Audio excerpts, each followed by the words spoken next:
जो राजीव गांधी जी थे वो एक छोटा जहाज चलाते थे। अच्छा जी। एवरोफ्लाइट, उसको उसमें 48 सीटर होती थी। तो उन्होंने जब संजय गांधी की डेथ हुई तो उसके बाद तो इंदिरा गांधी जी अकेली हो गई। तो उन्होंने सोचा कि अभी मैं रोज़ मम्मी के पास जल्दी आ जाऊं, तो उन्होंने फिर छोटी फ़्लाइट ली। तो जयपुर से दिल्ली से आगरा और जयपुर की फ़्लाइट आती थी, तो वो फ़्लाइट शाम को लेके आते थे और उसी से वापस जाते थे। अच्छा जी। तो फिर हम शाम को रोज़ उनसे वहाँ मिलते थे। तो उनसे मतलब वो बिल्कुल ही सरल उसके व्यक्ति थे, बिल्कुल सरल स्वभाव, उनमें कोई अहंकार नहीं कि मेरी मदर प्राइम मिनिस्टर है या कुछ ऐसा जी। बिल्कुल सामान्य इंसान और बिल्कुल दूसरों के पास से संवेदना रखने वाले।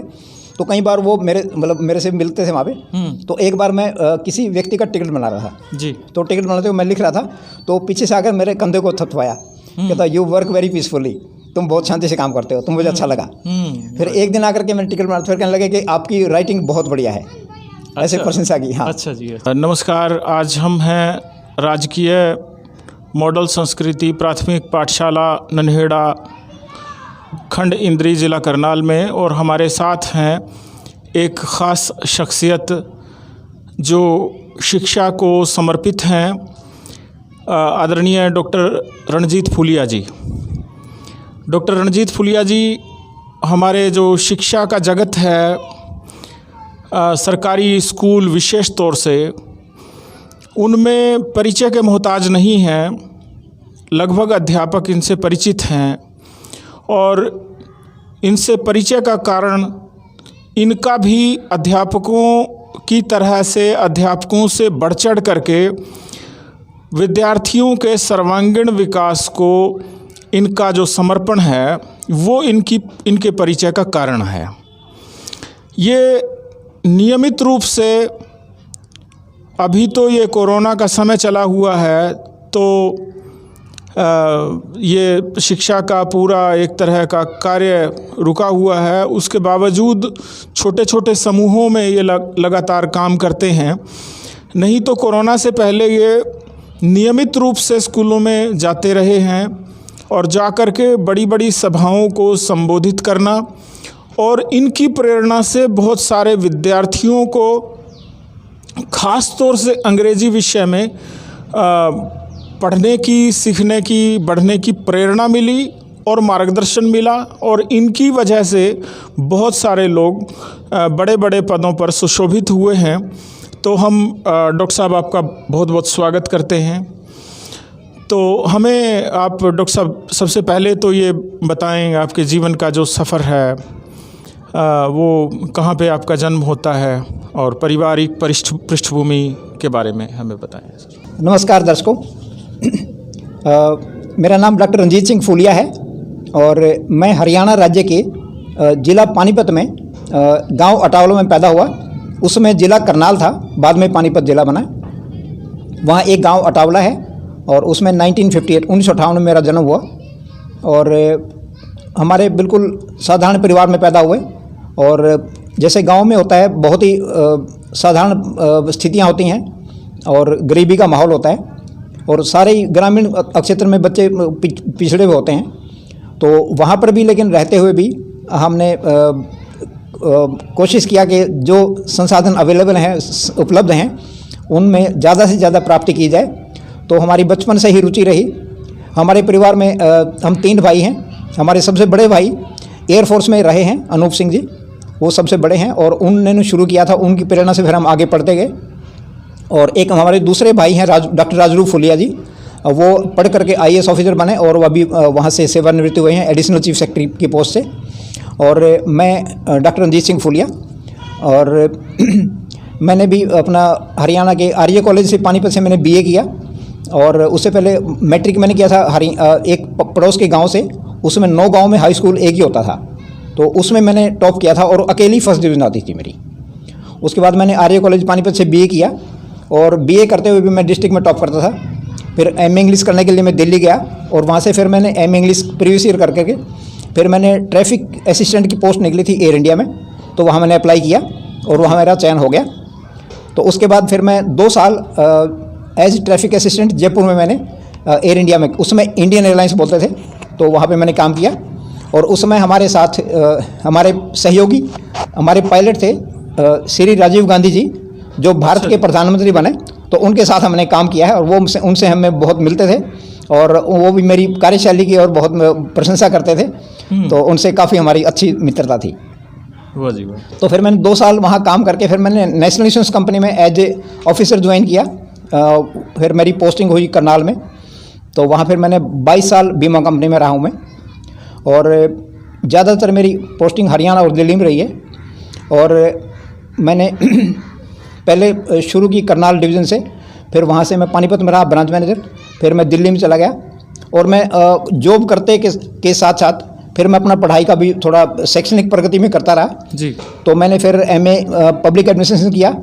उसके बाद में मैंने डिप्लोमा इन ट्रांसलेशन किया दिल्ली यूनिवर्सिटी से। तो वहाँ का इवनिंग कोर्स है, रेगुलर कोर्स, तो वहाँ का मैं गोल्ड मेडल टॉपर हूँ वहाँ का।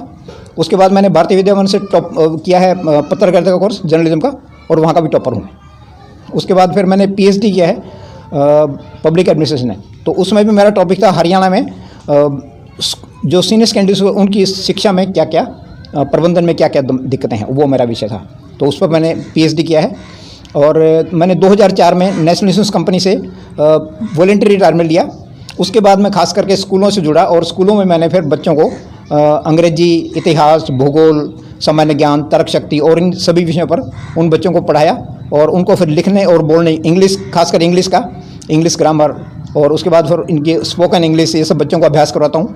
और उसके बाद मैं अभी भी तकरीबन 500 से ज़्यादा स्कूलों में मैं पढ़ा चुका हूँ। और ये 6 राज्य हैं जहाँ पर मैंने काम किया है। उसमें राजस्थान, पंजाब, हरियाणा, हिमाचल प्रदेश, उत्तर प्रदेश और दिल्ली, और मैं भोपाल में भी, मध्य प्रदेश में भोपाल में भी मैं जहाँ तो पढ़ा गया हूँ। अच्छा जी। तो मेरी लगन ये रहती है कि बच्चों को जो ज्ञान हमारे भगवान ने जो टैलेंट दिया है वो हम बच्चों को पहुँचाएँ, और उनमें बच्चों में जो झिझक है, जो उनके अंदर जो बोलने में आशंका है, कोई डर है, वो निकाल करके, और उन बच्चों को अंग्रेजी हिंदी दोनों भाषाओं में उनकी ग्रामर का, व्याकरण का भी ज्ञान बढ़ाना। और इस तरह से मैं फिर मेरे अंदर एक ये है कि मैं बच्चों को अपनी तरफ से उनको प्रोत्साहन देने के लिए, जो अच्छे बच्चे हैं उनको मैं डिक्शनरी, ओरिजिनल ऑक्सफोर्ड डिक्शनरी, मैंने तकरीबन 1000 बच्चों को मैंने गिफ्ट दी होंगी। और इसके साथ साथ और मैंने 50 पेपर बनाए हैं, टेस्ट पेपर, और उसमें सामान्य ज्ञान भी है, इंग्लिश भी है, तो तर्क शक्ति के भी हैं। तो वो मैं इन तरह से बच्चों को टेस्ट लेकर के, और जो अच्छे बच्चे हैं उनको प्रोत्साहित करता हूँ। तो ऐसे मैं तकरीबन 500 से ज़्यादा स्कूलों में पढ़ा चुका हूँ। और एक स्कूल में जाता हूँ तो वहाँ कई स्कूलों में बार जाता हूँ मैं। और एक स्कूल है लोहारी गांव है, जिला झज्जर में जी। वहाँ पर मैंने तकरीबन 1.5 साल पढ़ाया है। और वहाँ पर के मतलब वहाँ का हाल ये है कि जो बच्चे मैंने पढ़ाए हैं उनमें से जो 6ठी क्लास के बच्चे हैं वो 12वीं क्लास के बच्चों से आगे हैं।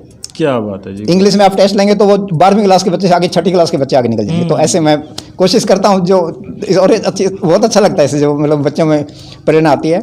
और अभी क्योंकि कोरोना में अभी क्या है कि काफ़ी बाधाएं आ गई हैं, लेकिन फिर भी मैं कोशिश करता हूँ तो अपना ऑनलाइन बच्चों को पढ़ाता हूँ, बच्चों को प्रेरणा देता हूँ। अभी भी मतलब सैकड़ों बच्चे मेरे साथ जुड़े हैं, और वो इंग्लिश बोलने, लिखने, पढ़ने और इनका अभ्यास करते रहते हैं। और उनके प्रयास को देखकर उनके माता पिता खुश होते हैं, और उनके टीचर भी खुश होते हैं, और उनसे जो सुनते हैं वो सब उससे प्रेरणा पाते हैं। तो ये सब अध्यापकों का भी धन्यवाद, और सभी शिक्षकों का और मतलब विद्यार्थियों का भी बहुत बहुत धन्यवाद, जो मेरे ज्ञान से वो लाभ लेते हैं, और हमें भी खुद प्रेरणा मिलती है।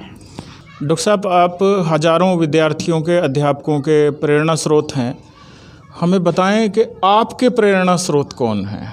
वैसे हम सभी प्रेरणा ग्रहण करके ही आगे बढ़ते हैं, और बचपन से ही हमें जो प्रेरणा जिन लोगों से मिलती है उन सब के प्रति हमें कृतज्ञ होना चाहिए। तो मैं सबसे पहले तो हमारे माता पिता हैं, उनसे हमने प्रेरणा ली। तो मेरी माता जी बहुत धार्मिक स्वभाव की थी, महिला थी, और बहुत ही कर्मठ व्यक्ति थी। और ऐसे ही मेरे पिताजी भी बहुत, उनके नाम भी आप हाँ, देंगे? पिताजी पिताजी का नाम श्री संतराम, और माताजी का नाम श्रीमती भारती देवी। और ये दोनों ही बहुत ही सज्जन स्वभाव के थे, और बहुत कर्मठ और ईमानदारी से इन्होंने हमें व्यवहार करने की शिक्षा दी, और सदा ईमानदारी का व्यवहार करने की प्रेरणा दी। तो सबसे पहले तो पेरेंट्स के, मैं माता पिता का आभारी हूँ। उसके बाद हमारे परिवार में हमारे बड़े भाई हैं अनूप सिंह जी और राजरू फुलिया जी, डॉक्टर साहब, तो वो भी हमारे प्रेरणा स्रोत रहे हैं। और हमारे स्कूलों में जो शिक्षक रहे हैं उन्होंने भी हमें बहुत कुछ सिखाया है। तो एक हमारे अंग्रेजी के शिक्षक हैं जिन्होंने अंग्रेजी में मुझे शिक्षा दी, तो उनका नाम है श्री जागेराम। वो हमारे गांव से हैं, और लेकिन हमारे गांव में अध्यापक नहीं थे, वो किसी गांव के स्कूल में पोस्टेड थे वो जी। तो जब हम उसमें, हमारे टाइम में 6ठी क्लास से अंग्रेजी लगती थी। तो जब अंग्रेजी शुरू हुई तो हमें जो हमारे अंग्रेजी के शिक्षक थे उन्होंने हमें टेंस नहीं कराए, उन्होंने हमें ग्रामर नहीं कराई। तो एक दिन मालूम पड़ा कि श्री जागेराम जी जो पड़ोस के गांव में लगे हुए थे, तो हमें मालूम पड़ा कि वो आकर के हमें ग्रामर की जानकारी देंगे। तो हम अच्छा लगा हमें। फिर जागरण जी ने हमें आकर टेंस कराए शब्द 1 हफ्ता के लिए, और वो टेंस सीख करके मतलब मेरे अंदर तो बड़ी एनर्जी आ गई, बहुत शक्ति आ गई, और लगा जैसे जो चाहता था वो मिल गया। तो वो जब से वो टेंस मेरे को आ गए तो जो है अंग्रेजी लिखने में पढ़ने में बहुत सुविधा होने लगी। और फिर मैंने उसका अभ्यास बनाया कि जो मान लो कोई हमें प्रश्न के उत्तर लिखने होते थे तो मैं अपने शब्दों में उसके उत्तर बनाता था, गाइड से नहीं पढ़ता था, लेकिन अपने अलग ढंग से प्रश्न बनाता था, क्योंकि लैंग्वेज मुझे आ गई थी। और उससे फिर हमें बहुत हेल्प मिली, जब कॉलेज में है या उसके बाद भी जाकर के मुझे जो सहायता मिली है स्कूल में भी, तो वो टेंसों के आधार पर मिली है। तो मैं जागेराम जी का बहुत धन्यवाद करता हूँ, क्योंकि उनके सिखाए हुए वो अंग्रेजी के व्याकरण उसके ज्ञान ने भी फिर मेरे को प्रेरणा दी। तो उसी से फिर मैं प्रेरित होकर के अभी भी बच्चों को, क्योंकि मुझे पता है कि बिना टेंस के, बिना ग्रामर के और अंग्रेजी की भाषा के तो फिर हमारी प्रगति हो नहीं सकती है। तो उसी को लक्ष्य लेकर के मैं फिर अनेक स्कूलों में अनेक जगह जाकर के बच्चों को प्रेरणा देता हूँ, और मेरी प्रेरणा पाकर बहुत बच्चे आगे बढ़ते हैं और वो कमाल का काम करते हैं। 6ठी क्लास 7वीं क्लास के बच्चे वो BA के बच्चों से आगे निकल जाते हैं। तो इसके ये बहुत प्रेरणा का स्रोत है मैं, और इन सब प्रेरणा स्रोत महानुभावों का मैं बहुत बहुत धन्यवाद हूँ। माता पिता, भाइयों और जागेराम जी के द्वारा मिली जागृति ने, और हमें लगता है कि वही आपके प्रेरणा स्रोत, इस जो ये आप स्कूल दर स्कूल जा करके इस तरह से जागृति फैलाते हैं, वही इस काम के प्रेरणा स्रोत हैं। आपने अपने परिचय में ये बताया कि आपने राजीव गांधी जी के साथ में काम किया है, तो वो कुछ संस्मरण हमारे दर्शकों को और हमें सुनने को मिल जाएं। तो जी हाँ, मैं बताना चाहूँगा कि जब मैंने जून 1980 में इंडियन एयरलाइंस में जयपुर में ज्वाइन किया, तो मेरी पोस्ट थी ट्रैफिक असिस्टेंट। तो उस समय जयपुर में जो हमारी एयरलाइंस का ऑफिस था, तो एयरपोर्ट पे कोई ऑफिस नहीं था वहाँ पे। हम लोग स्टाफ का सभी सदस्य जयपुर शहर से जाते थे। पहले हम जयपुर शहर में काम करते थे ऑफिस में, उसके बाद फिर हम शाम जब फ्लाइट आती थी तो उससे 2 घंटे पहले हम लोग अपनी कोच में वहाँ पे जाते थे। तो खाली 4 मेंबर होते थे पूरे, और वो पूरा जहाज़ को संभालते थे। जहाज़ का सामान उतारना, चढ़ाना, पैसेंजर का टिकट करना, पैसेंजर को एंटर करना, उनकी सिक्योरिटी का चेक करवाना, फिर जहाज़ में जाकर के पैसेंजर कितने, जो पैसेंजर पूरे हैं नहीं हैं, उनका सारी चेक करना, तो सारी जांच करना, वो सब काम होता था हमारा। तो 4 मेंबर करते थे। तो उस समय जो जहाज़ पे जो पायलट होते थे वो भी हमें रोज़ मिलते थे। तो उसी समय क्या हुआ कि संजय गांधी जी की उस समय आकस्मिक रूप से मौत हो गई। तो उसके कारण फिर जो राजीव गांधी जी थे वो एक छोटा जहाज़ चलाते थे। अच्छा जी। एवरोफ्लाइट, उसको उसमें 48 सीटर होती है, 48 सीट थी उसमें जी। तो छोटा जहाज़ था। तो उनके पास पायलट का लाइसेंस था, लेकिन छोटा जहाज़ चलाने का जी। तो वो बोइंग या एयरबस बड़ा जहाज़ नहीं चलाते थे, वो छोटे जहाज़ पे आते थे। ठीक। तो उन्होंने, जब संजय गांधी की डेथ हुई तो उसके बाद तो इंदिरा गांधी जी अकेली हो गई। तो उन्होंने सोचा कि अभी मैं रोज़ मम्मी के पास जल्दी आ जाऊँ। तो उन्होंने फिर छोटी फ़्लाइट ली। तो जयपुर से दिल्ली से आगरा और जयपुर की फ़्लाइट आती थी, तो वो फ़्लाइट शाम को लेके आते थे और उसी से वापस जाते थे। अच्छा जी। तो फिर हम शाम को रोज़ उनसे वहाँ मिलते थे। तो उनसे वो बिल्कुल ही सरल उसके व्यक्ति थे, बिल्कुल सरल स्वभाव, उनमें कोई अहंकार नहीं कि मेरी मदर प्राइम मिनिस्टर है या कुछ ऐसा जी। बिल्कुल सामान्य इंसान और बिल्कुल दूसरों के पास से संवेदना रखने वाले।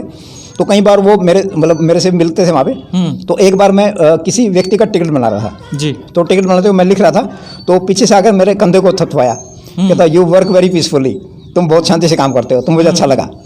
फिर एक दिन आकर के मैंने टिकट बनाया, फिर कहने लगे कि आपकी राइटिंग बहुत बढ़िया है, ऐसे प्रशंसा की। हाँ अच्छा जी। अच्छा। और एक दिन फिर क्या हुआ कि एक दिन मैं काउंटर पे कुछ अपना डाटा इकट्ठा कर रहा था। तो एकदम आए राजीव गांधी जी। उस समय एक लेडी मेरे पास आई थी दिल्ली से जी। और वहाँ पर दिल्ली से ना उस समय शाम को जयपुर में 2 फ्लाइट आती थी एक साथ। एक दिल्ली से आती थी बॉम्बे के लिए, और एक ये राजीव गांधी जी जिसको लेके आते थे फ्लाइट को, वो दिल्ली आगरा जयपुर। तो दोनों फ्लाइट एक साथ उतरती थी। तो वो जो लेडी मेरे साथ बैठी हुई थी वो बेचारी दिल्ली से बॉम्बे की फ़्लाइट में आई थी, और उसका जो बैग था वो पीछे छूट गया था। तो वो मेरे पास आई कि सर मेरे पास ना वो मेरा बैग नहीं मिल रहा है, वो आया नहीं। तो फिर मैंने कहा मैडम दोनों फ्लाइट एक साथ आई हैं, तो आप बैठ जाइए, मैं 2 मिनट में फ़ोन करके और आपको मैं बताता हूँ। तो इसी टाइप राजीव गांधी जी आ गए। अच्छा जी। वो कहते हैं फिर Ranjit what is the problem. मैंने कहा सर ये लेडी यहाँ दिल्ली से आई हैं और इनकी फ़्लाइट में इनका सामान छूट गया है। तो कहता you don't worry, I will take care.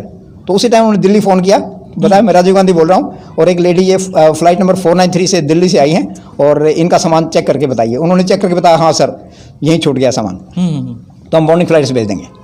तो ऐसे था, वो कस्टमर केयर में इतने तेज थे। हालांकि वो पायलट थे, उनका कोई काम नहीं था कि जा करके चेक करें, लेकिन जी, उनको जी। पता था भी कंपनी में काम करते कोई दिक्कत हो, स्टाफ कम था, तो वो ऐसे ही करके, वो इतनी संवेदना वाले व्यक्ति थे। क्या बात। तो ऐसे व्यक्ति बहुत ही कम मिलते हैं। और उन्होंने फिर बहुत अच्छे अच्छे काम किए। राजीव गांधी जी ने अपना जो कंप्यूटर का जो IT वाली क्रांति है, उनके वो जनक हैं। और देश में नवोदय क्रांति, नवोदय विद्यालय को जो उन्होंने शुरू किया है, वो बहुत अच्छे काम हैं। तो जी। उनकी उसमें काफ़ी अच्छे काम हुए हैं, तो हम उनको प्रति बहुत शुक्रगुजार हैं। उनके साथ हमने जो पल बिताए हैं, वो बहुत ही सुकून देने वाले हैं। डॉक्टर साहब, आपके पास बहुत अनुभव हैं, हम चाहते हैं कि और ज़्यादा बात हो, समय का दबाव है, अगली बार फिर से बैठ करके और बात करेंगे। बहुत बहुत धन्यवाद सर आपका। बहुत शुक्रिया, थैंक यू।